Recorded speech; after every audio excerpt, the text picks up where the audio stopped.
En 1953, le Rideau d'Argent gagne la Coupe de France des variétés et ils décident de monter une opérette. Et ils choisissent comme opérette Enlevez-moi, dont la musique est de Gabaroche.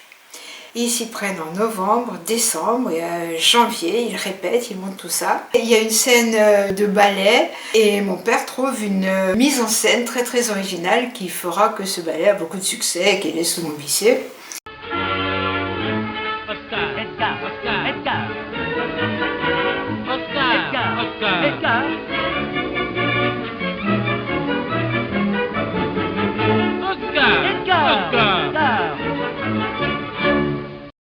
Une fois par semaine, ma famille m'emmène déjeuner au restaurant du Val. Pour moi solitaire et savant austère, c'est vraiment un petit festival. Mais à peine sommes-nous au restaurant que songe 3/4 d'heure durant. Je lis beurre, sardine, anchois, sans pouvoir faire mon choix. J'hésite entre chaque aliment. Le poisson, ça m'irrite, l'ail c'est l'empoisonnement. J'aime bien les frites, oui mais c'est lourd vraiment. La bonne s'énerve en attendant, alors me décidant. J'hésite et je commande un cure-dent.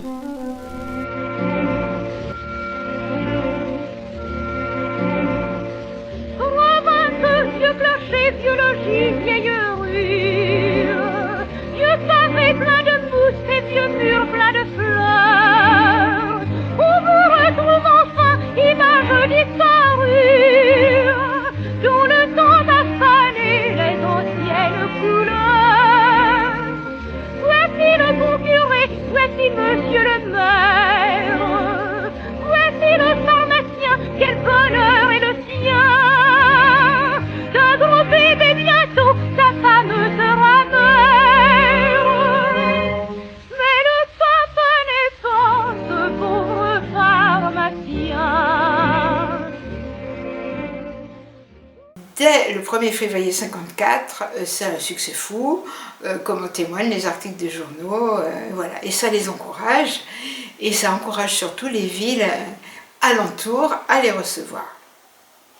Cette opérette va être jouée des dizaines de fois dans la Loire, même dans la Haute-Loire. Les articles de presse témoignent du grand succès que cette opérette a.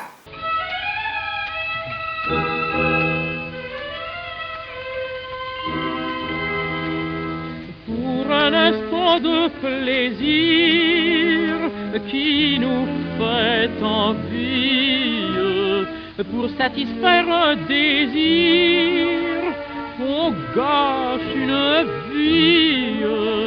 Mais une autre un jour survient à son tour. Va-t-on dire encore les mêmes mots d'amour? On la voit pâlir, rosir, son trouble est immense.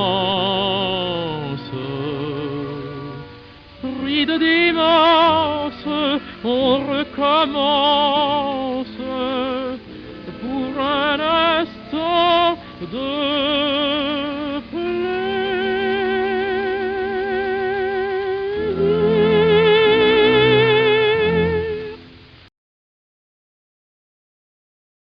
Alors, en pratique, il faut savoir que cette opérette est souvent jouée 2 à 3 fois pendant les week-ends dans des lieux loin de Saint-Étienne.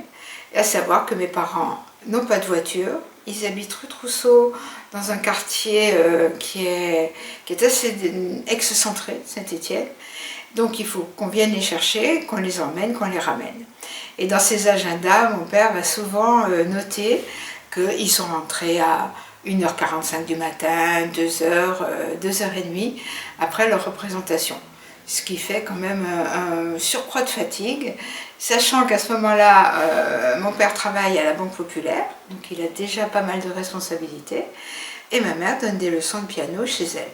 Et ils ont une petite fille, donc en 54, moi j'ai 5 ans et demi, et ils ne peuvent pas m'emmener, bien sûr, c'est pas possible. Donc il m'emmène chez ma grand-mère, la maman de ma maman, rue de l'Éternité. Il m'emmène avec la poussette, il traverse la ville, on vient les chercher, je ne sais pas comment exactement ils s'arrangent, et ils viennent me récupérer souvent le lundi matin.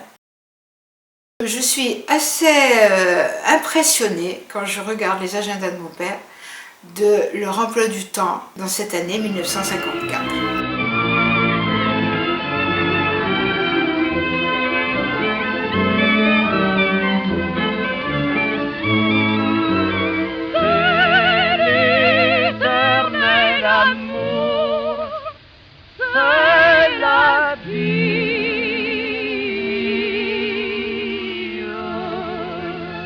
Cherchez la femme, vous comprendrez